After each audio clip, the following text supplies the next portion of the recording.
I know y'all enjoy me seeing me on JBP, but that isn't the only place you can see me. You will always be able to tap in with just me and you, where I can talk over everybody.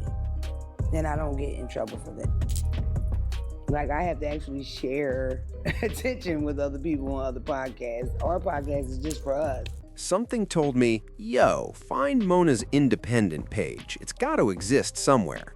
So I went digging through YouTube and finally tracked it down. Turns out she's had it since 2018.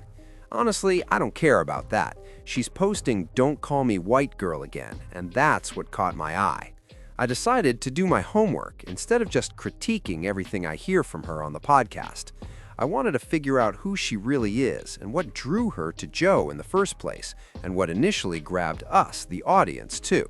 Because when I first started talking about her, it was positive vibes.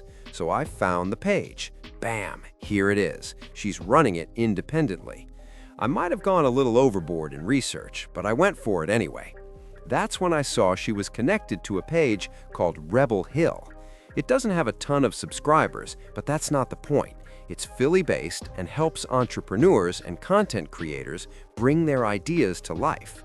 Essentially, she signed with a production company, in spirit. I noticed Phelps is still part of the show, and she's got a solid setup. Then I actually watched the first 3 episodes. Guys, I really studied them. I honestly thought I wasn't going to like it. The first episode was 30 minutes long. She covered a ton of topics, including why she left Breakbeat Media. She kept saying "fuck Breakbeat Media" the entire time, and I can't blame her. But as I watched, I started to understand why she comes off the way she does on the JBP. Even her intro references JBP. Shout out for that. Then she says, "Now I have to pass the mic. Now I have to share." At first, it didn't fully make sense to me, but then I had to step back and think bigger. How do other creators run their independent ventures? Joe started decades ago, but anytime he made content outside of music, it was always tied to someone else. Conversation, debate, argument, it wasn't ever just Joe alone, at least in the viral moments. Same with Flip, podcast with guests, interviews, skits, whatever. Same with Mark Lamont Hill. Even Melissa fits the same pattern. Then I looked at Mona. First episode, 30 minutes. Second, an hour and a half. Third, an hour. I watched all of it and stayed entertained the whole time. Even seeing the negatives made me realize why she shows up the way she does on the JBP. Phelps doesn't dominate the conversation. He's more like Parks was initially on the JBP, letting her drive it. There's no dead space. I gotta be honest, this is a rough comparison, and I don't mean it disrespectfully, but the first thing that comes to mind is Chris Farley at his peak. She's a physical comedian, fully in the moment, and that energy translates into everything she does. So yeah, she's doing all the so-called antics, but it's part of her bit. It might sound negative, but it isn't. And if there's dead space and it's clearly her show in that moment, she's going to be the one to fill it. I'm picking up on all the cues, and the rest of them aren't even talking to her. So what's the point of her being there? If you watch any of my content, you'd understand who I am, why I am this person, and why people follow me from place to place. That's another thing I noticed. She gets views, not small numbers, the big ones. And she isn't even out here promoting where she's posting because she's still figuring out this independence thing.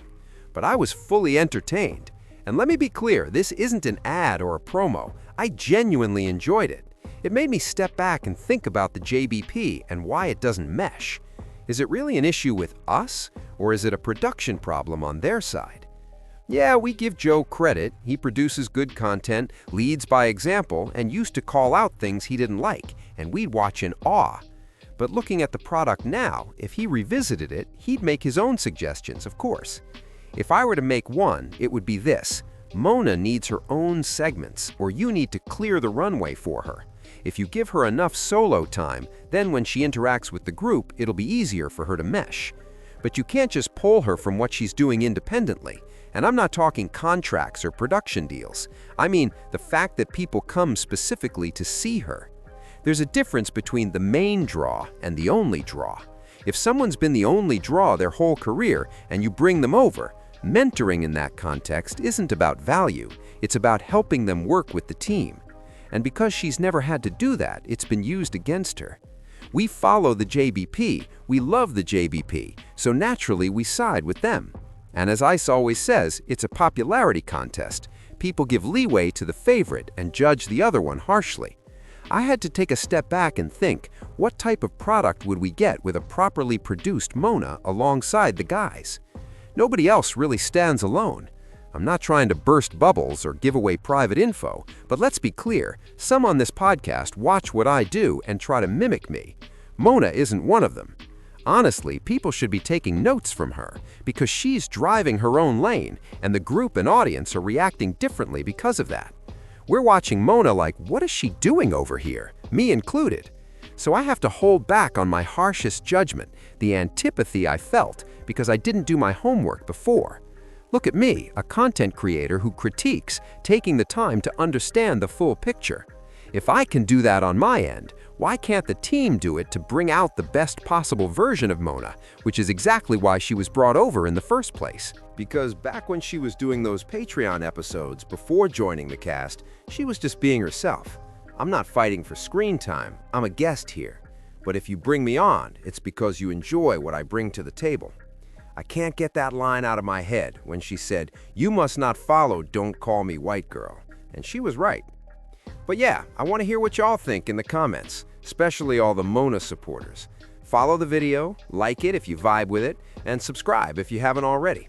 If you're subscribed, you already know how we do. I've been dropping some heat over on Patreon too, just a heads up. You might want to check that out. I appreciate all the support, and I'll catch y'all soon. Peace.